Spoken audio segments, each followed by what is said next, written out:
I think it all started with 2008. There was an initial enthusiasm about the prospects of digital finance and branchless banking and whatnot. And what happened next was there was a regulatory framework that was developed called the Branchless Banking Guidelines. Now, what this did was it anticipated this whole space being driven largely by the traditional financial service providers, aka banks, versus any other service providers like fintechs, mobile money providers, etc. Now, what eventually this did was there was a slow market response. So 2008 to 2011, and see how many of you actually raised your hand when I asked we're actually using mobile money in this room. And it's a very sincere response. I mean, I can imagine, this question asked anywhere else, and the same response would be given. But eventually, that enthusiasm had to give way to some realities. The smile was essentially turned upside down. Customers weren't using the service, adoption was poor, investments were going in, and not much was really happening from that standpoint. The regulatory framework was very rigid, and in fact, there were issues which I think even now when we watch is beginning to emerge. There wasn't clarity as to who actually regulates mobile money. Was it a communication authority because it was initially started by the telcos, or was it the central bank? Now, these may seem from the outside as very simple issues, but it created a lot more burden on the actual providers. And so what we began to see is, eventually as things progressed, there was clarity that was given in a 2015 regulatory framework called the Electronic Money Issuer Guidelines. And one key thing it said in there, which I think is very important, is that it clarified the fact that mobile financial service providers are not telcos. They have to be financial service entities. So even in this country, some mobile financial service providers are not subsidiaries of their telco partners. So let's keep this in mind. The reason why I bring this up and I emphasize this is it has implications on what government does going forward. It has implications and essentially sets the backdrop as to how we regulate and treat the space. So something that was done that was later replicated in other parts of the region is some form of regulatory MOU was established to essentially say, so you are the communication authority. It's on your network that any financial service provider who wants to provide these services is going to ride. We require them to have certain standards, like 99.999% availability. So please, require that of your service providers as well, as telcos.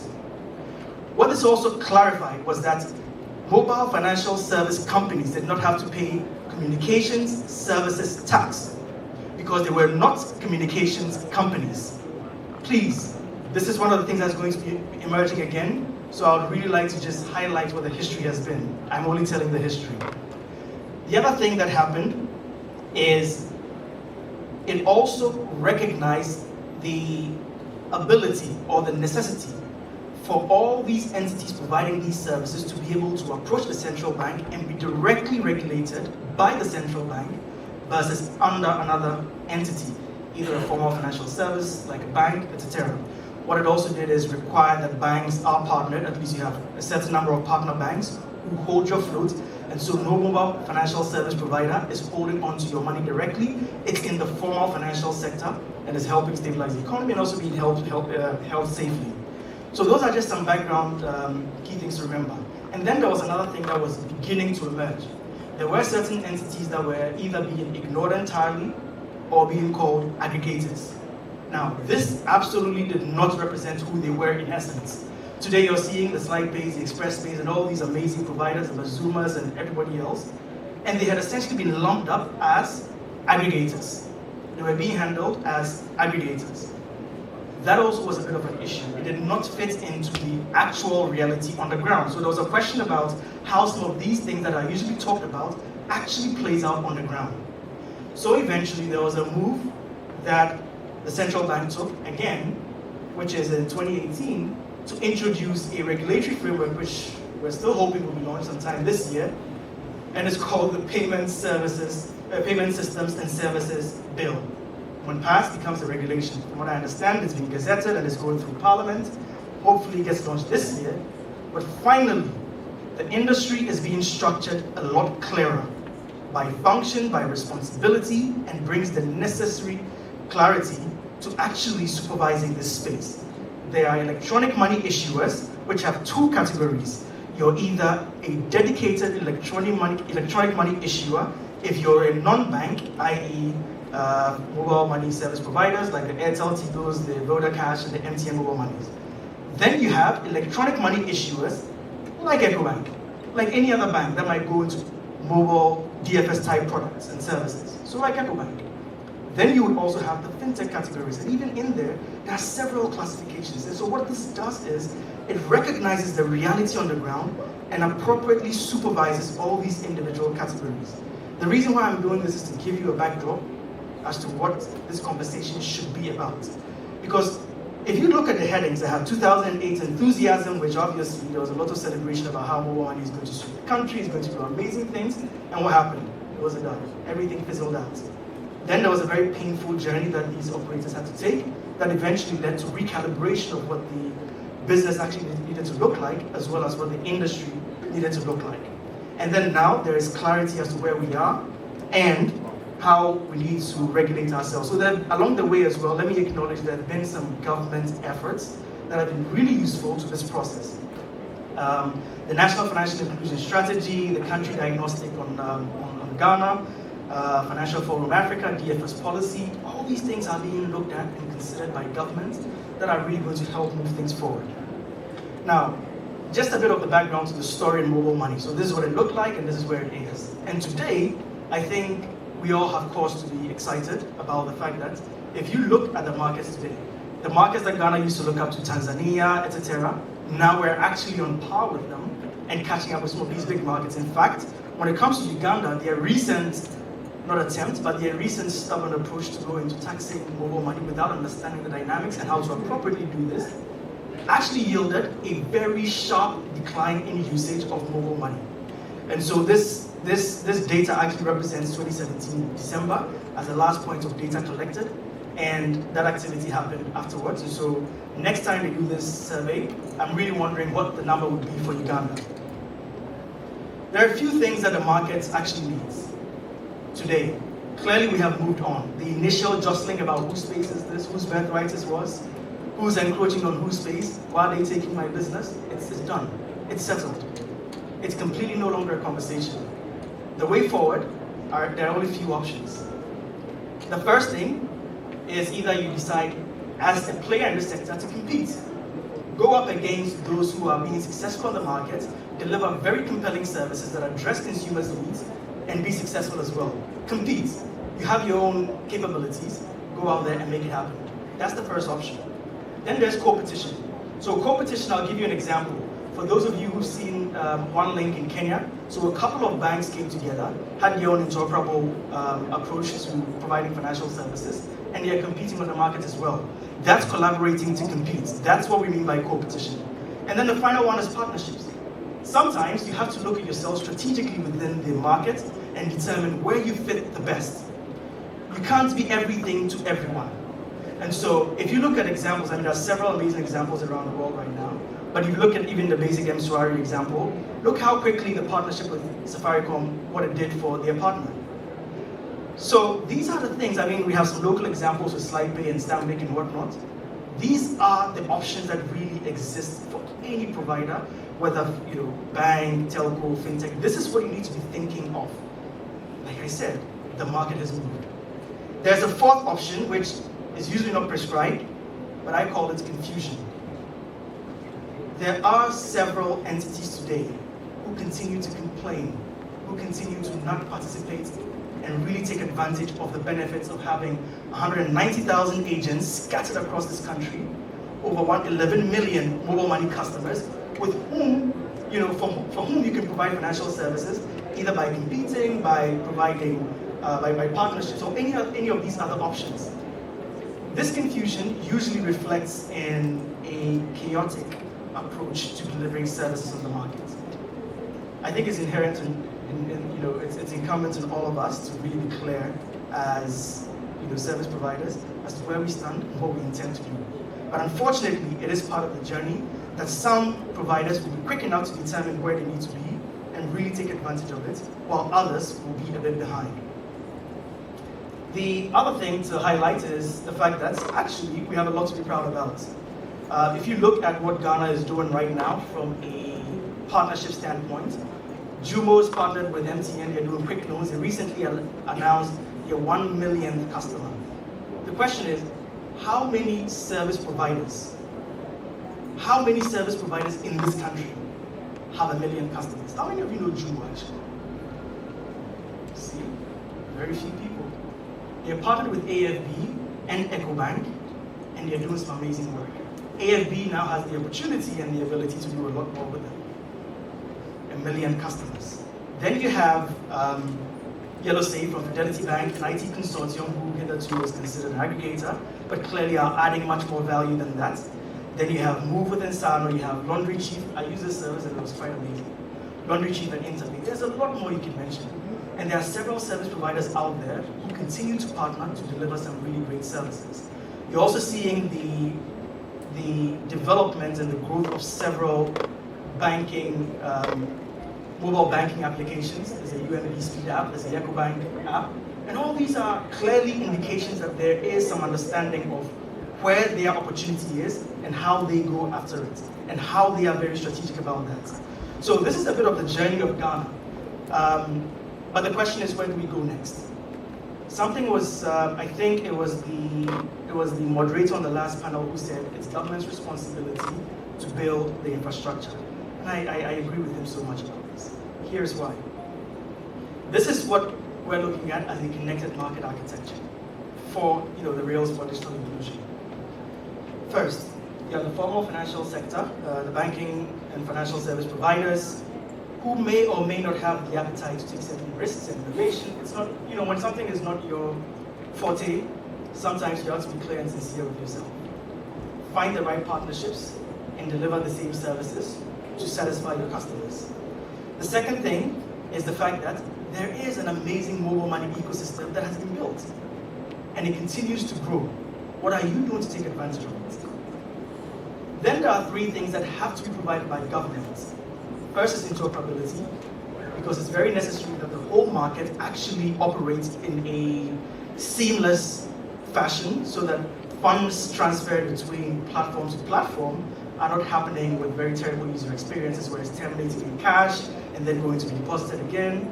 I think the world has moved on. Then you also have the issue of addressing. Now, let's hold your opinions about our existing addressing system on the side.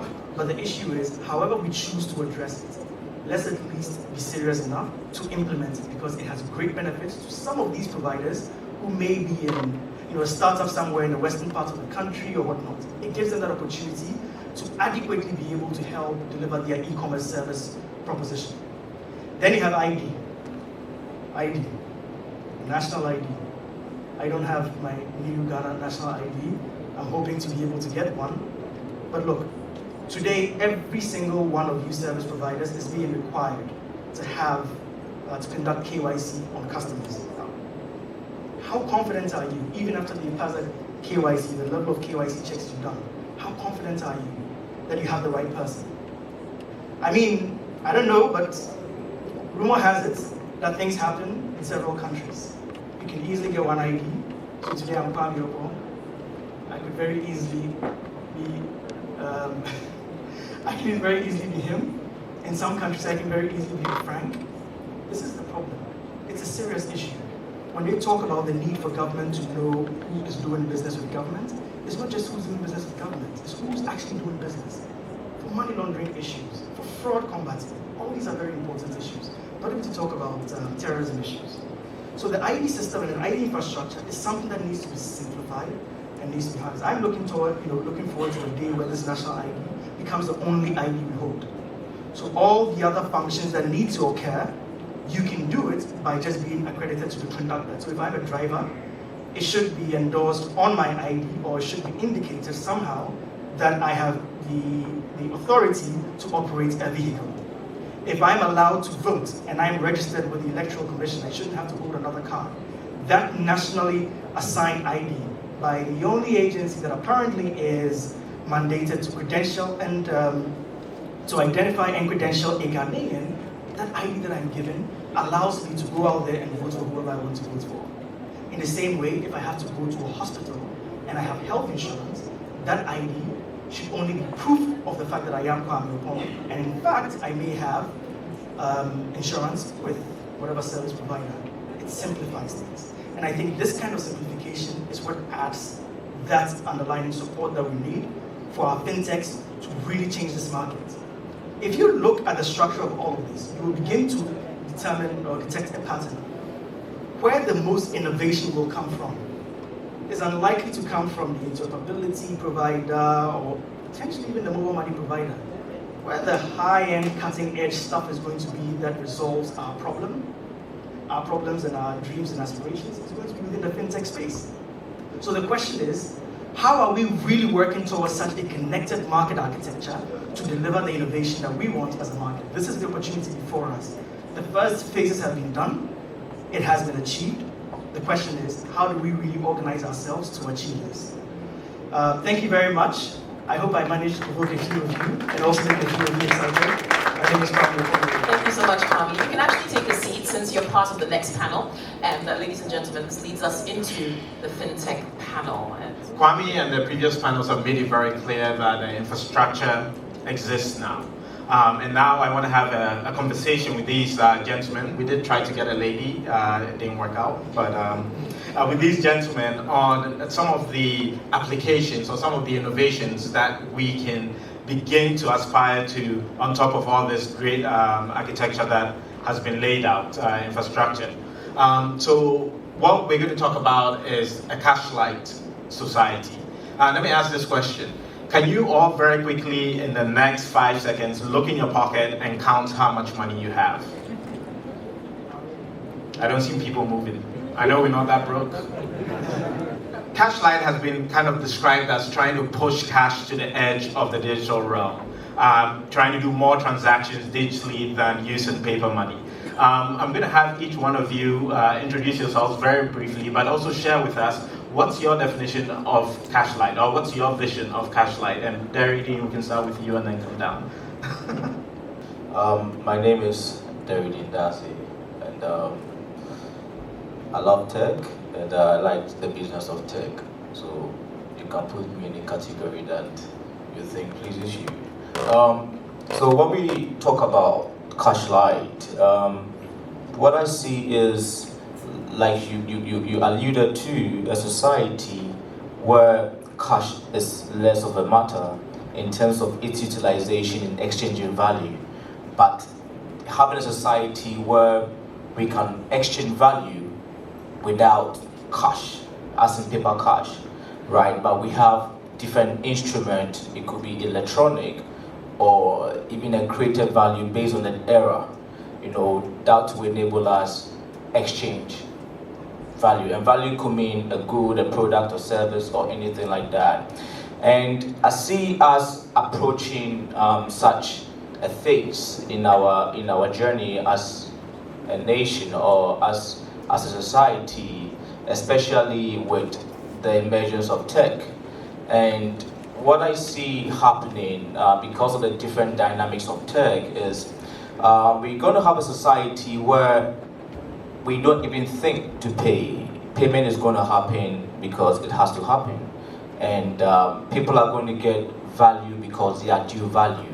And people are going to be compelled to act right, because if they don't act right, value will not be given to them and they may not be able to participate in the economy. And why do I say that? This is going to be enabled by AI and what we call artificial intelligence, machine learning, cognitive computing is going to be enabled by the semantic web, which you're going to see happening, where, for example, if you have a fridge, you're going to have, I think Amazon has started that already. You have a fridge, your milk is finished, it's going to alert you that your milk is finished, it's going to go to the shop and someone will come and deliver milk to you and you'll not be bothered, payment will be done because you have value stored somewhere. This is how I see our society evolving. Is Ghana going to get there anytime soon? That is a very interesting case to analyze. I believe that when it comes to our journey, we need to be a little bit more contextual. We have the fantasy, we have where we believe it should be, where we dream that it should be. But we need to also understand that there are people at a certain stage of the pyramid who need to be handheld to the point where they can participate in the Cash-Lite society. And that's why I believe that innovators can do a great job. You know, sometimes it's easy to innovate for the people at the top of the pyramid because they are more heavy on adoption. They are the early adopters. They're the ones who do not have any aversion to trying new technology. But we have a very large base of people at a certain level of the pyramid where I believe that we need to innovate for. And I believe that's where, as Kwame said, there are people doing well for us on that stage, like the people, the quick loan guys, I've forgotten their names, Jumo and other people. They're doing a very great job because if you have 1 million customers, that is targeting a certain base of the pyramid. So I believe that that is where, if we want to drive the Cash-Lite agenda, we need to push a lot of our innovation, and Ghana can now see value from this whole conversation around Cash-Lite and digitization and other things that we are doing. My name is Patrick Quantson, and for my sins, I've been asked to lead digital transformation in my bank, Stanbic Bank. The way we are doing that is really putting the customer at the heart of it. So we're really doing some end-to-end digitization on very important customer journeys. And I think that's something that sometimes people don't talk about a lot when they talk about technology. It's really putting the customer in the middle of all of it. My definition of Cash-Lite, apart from the obvious that cash is light, so we use very little cash and not no cash at all, right? So it's very little cash. I think it's characterized by two things. One, in any Cash-Lite economy, the true cost of cash is passed on to the customers. I think if we did that in Ghana, everybody will stop keeping cash. If we look at the plants the central bank is set up on the Sprinters Road and the equipment bought as a country to manage cash, if we're passing that on to everybody using cash, it will be a no-brainer. Nobody will carry cash. In some developed countries, even if you're going to deposit your own cash in your account, they charge you for handling the cash, because cash has a cost that we don't show to the consumer at all. The government eats it up, and you and I pay our taxes to cover it up, right? So I think any Cash-Lite society has that foundation. The true cost of handling cash is passed on to the consumer, right? I think that's critical.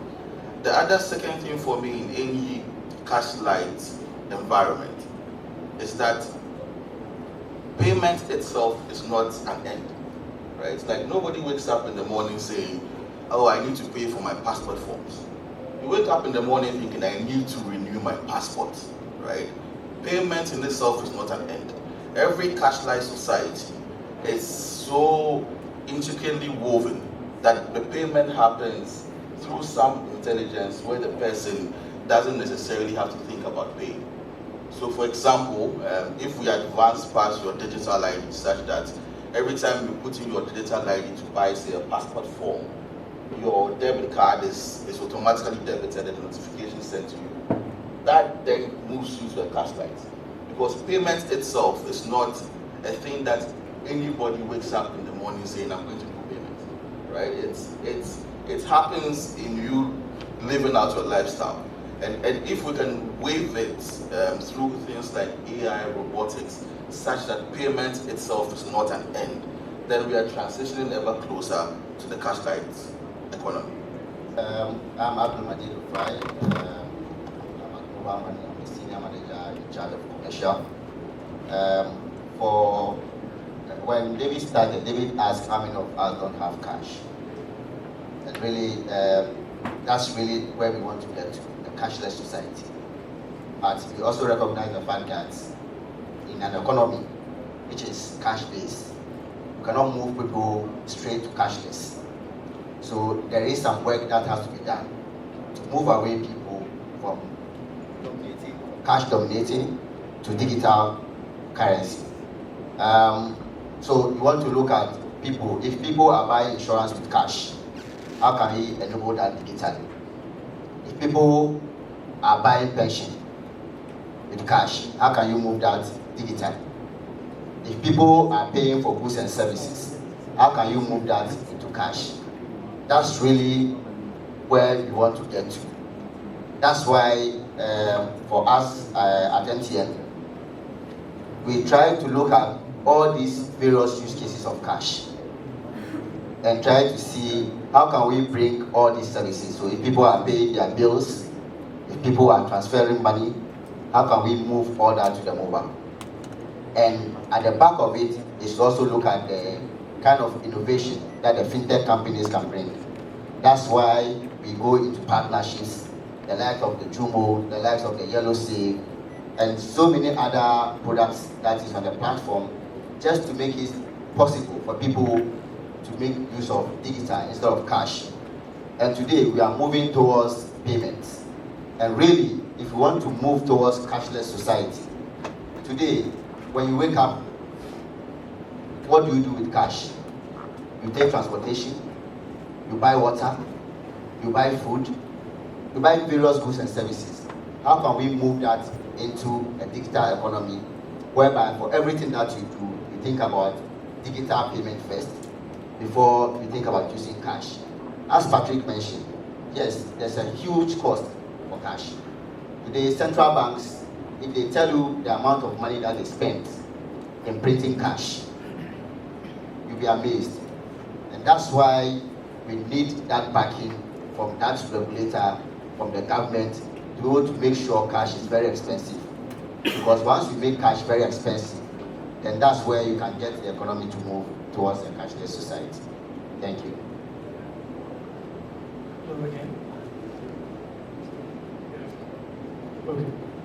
Okay, so for me, what cashless or Cash-Lite really means to me is, can I do at least 8 or 9 of the things that I do on a daily basis, or the transactions that I conduct on a daily basis, without using cash? If I have to do something at a government office, can I use whatever other form of payment that is non-cash? If I have to pay someone, could I do anything without using cash? That's when I know it's actually working for me. As it stands, there are obviously efforts that have been made and successes that have been reached, but there still is a lot to do, as has been expressed by the previous panelists. It's really an issue of a few things. What are we really aiming for? Because if you look at the US Treasury and I think the Fed's reports, cash is still lurking out there. It hasn't changed since the 70s. It's still cash, stable, going year on year on year. Now, others are declining, like checks. Those are going lower. Because I mean, why do you need checks? Today, even when you write a check, someone can take a picture of it, they can send it to their bank, and it's cleared. So really, why do you need those? The issue about cash is it's very, very, very stubborn to take out. But there's at least a possibility that if we develop enough products that understand the user experience and the user journey and is well tailored to the user's lifestyle, we can actually reduce its use. The second thing is, it's not just really a Ghana or Africa problem. There are some countries that really love their cash. Germany, they love cash. That's another example. So I think the reality is more of, for us as a society, what is cash? What is the real pain point with cash for us? Unfortunately, a lot of the pain points comes from the government side. And so as we mentioned earlier, rather than pass it on, government accommodates that cost. Because cash is out there in the system, when you're doing their monetary policies and whatnot, you're really speaking and doing things to try and control the sector or portions of the economic sector that you have visibility on. What is happening under people's beds and what's happening in certain parts of the country, it's really not going to impact them that much. These are all things that are issues that have to be resolved. The cost of maintaining it, by the way, the Spintex analogy, I like that. Suddenly everyone is going to be driving up and down Spintex wondering where that machine and storage facility is. So this is really what it's about. I think it's not just an admirable goal to attain. No, it's actually real. It has an impact on you. You're not paying it directly, but you're paying it indirectly. So the question is, today I understand that for most people, all the digital solutions or options that exist may not be better than cash. The question is, how many of it is better than cash? Are you using it? Is it solving your problems? And for providers, are you really trying to understand the consumers in order to address the areas that exist in terms of their pain points? Are we trying to be better than cash? are we making an effort? I think if we can address that, the journey to being a Cash-Lite society becomes a lot more easier. It becomes natural, and people just inherently just go to it. It's funny when I ask somebody today, oh, please, you take mobile money. And they look at me like, who's this weird guy? But please, there was a time where we had to beg people to actually just register and try what it looks like. But today is a no-brainer, and you look ridiculous asking that question. It will get to a point where when it's accessible, it will come naturally to people. So that's how I see Cash-Lite, the journey to Cash-Lite, and what it means for me in my life. All right, thank you all very much. So a lot of what you've shared, all of it has been around payments or being able to pay for services. But Cash-Lite will exist within an ecosystem. So for example, at Bloom Impact, where I am, we try to make it easier for SMEs to get access to finance and for banks to find these SMEs. And I'm already beginning to see kind of people begin to adopt kind of Cash-Lite practices, which are not fully supported on either end. So for example, I have a client, an SME that comes in and all their records are mobile money transactions. They want a loan from a bank. They go to the bank and the bank is, this is not, this is not equal to your current account where I can see inflows going in and out. So directly, maybe to Patrick, and then I'll come to you, Majeed. What are some of the changes you think from the banking side or from the financial institution and we need to start embarking on to kind of support a Cash-Lite society? What are some of the practices that we need to change, and what are the challenges there? And then for Majeed, what kind of user behavior are you observing that for you as an innovator and the rest of you is kind of getting your creative juices going? You know, every time I try to send somebody mobile money, they say, oh, add a little extra for, you know, the money that what it will cost me to pull it out. So what kind of things are you seeing out there that you know you can innovate around? And guys, it's a conversation, so feel free to chip in if they say something interesting. That's a great question. I think it's a double-sided marketplace. And I think we spent, your brilliant presentation, we spent the better half of that phase of 5 years developing the subscriber, the wallet holder, or the app user, whatever you want to call it. I think a lot more needs to be done on the merchant side of the marketplace. And enabling, to your point, SMEs and everybody want to use digital first as opposed to cash. SIGAP has done brilliant and tons of brilliant work around what really matters to that side of the marketplace. Putting value first and helping SMEs with things like managing their customers, working capital loans, giving them extra value that would really allow them to want to migrate to digital. Because you should remember that on that side of the marketplace, there's very little cost for them. I mean, today the banks will drive and come and collect your cash free of charge. But charge you when they put a POS device for you to collect cash, right? So it's almost as if we are shooting ourselves in the foot. On one hand, you're enabling people to get cards, but you are charging the merchant who are accepting the cash a merchant discount commission, which is making it not favorable for them to choose digital over cash. So I think that's the biggest barrier we need to break, because until you do that, you don't transition this way we are in from a P2P into some form of proper transactional base. And to Kwame's point, you want to do 8 out of your 10 regular transactions. These are merchants. Without the right incentives for the merchant to accept electronic or digital, it's a really tight weight. So I think in the next wave, we need to spend a lot more time on that side of the marketplace. Just to add to what Patrick said, for us, what we've done with the fintech area is to expose a lot more APIs, such that when SMEs come, they can rely on these fintechs to provide them custom-made solutions.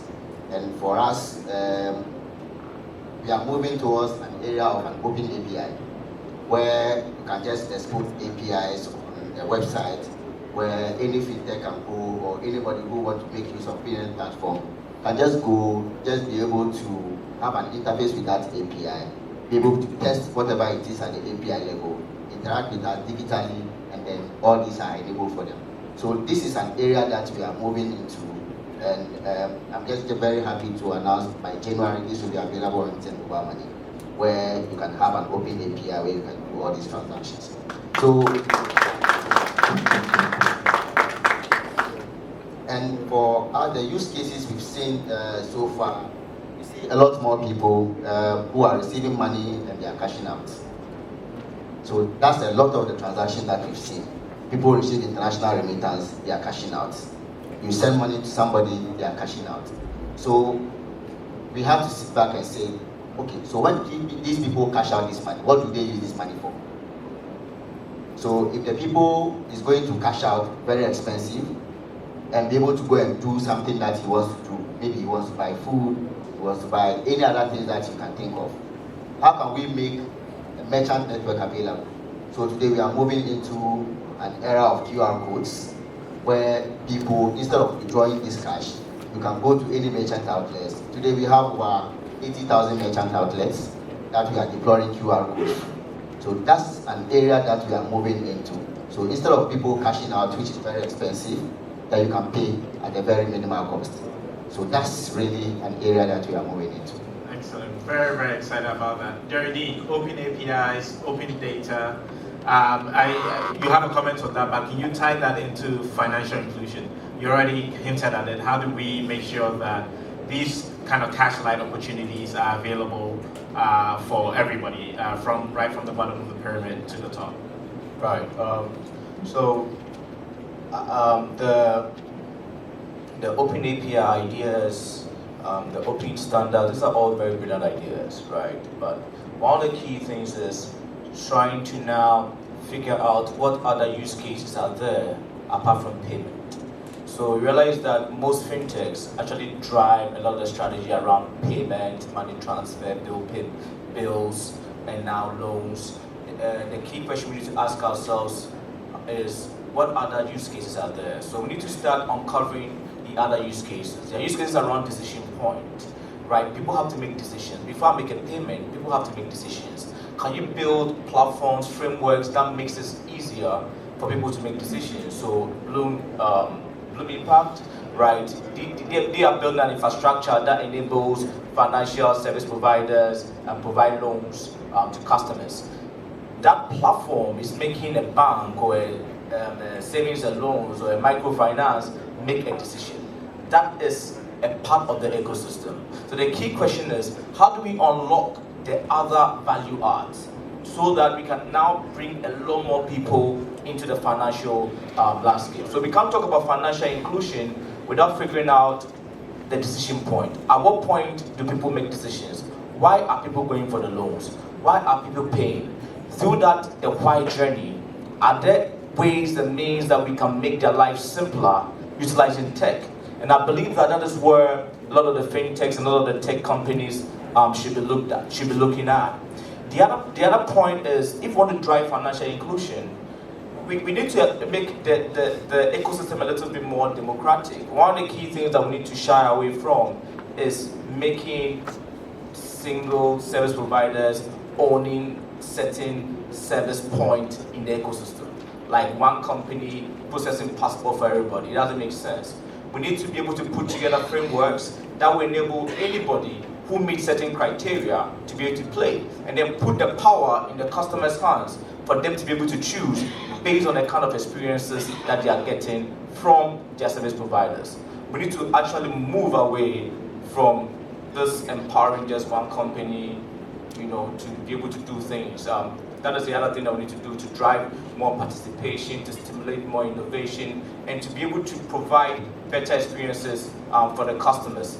The other thing is, if we want to drive financial inclusion, then we need to make it very easy and very cost-effective for innovators to play in the market. Sometimes very difficult because it becomes very expensive. You're not even sure whether what you're doing is going to work. So from a regulation point of view, and the last time that we had that meeting at the payment strategy, we spoke about regulatory sandboxes. That will enable players to be able to come in, try it out, figure it out before they're actually fully regulated. If we don't do that, then we are going to inhibit small players, very innovative, but players who do not have probably the amount of money to be able to pay for licenses to participate in the ecosystem. So I believe that these are areas that we need to look at. We need to broaden the use cases, understand the journey, build more capabilities and more value adds around the journey. We need to be able to build standards that will enable players to play. And also we need to be able to, from a regulation point of view, provide sandboxes for people who play in the ecosystem to be able to come in there, test the market, try out their ideas before they get fully licensed without being inhibited. Okay, I'm going to give you the last word because I can hear stomachs rumbling and coins jingling. So, okay.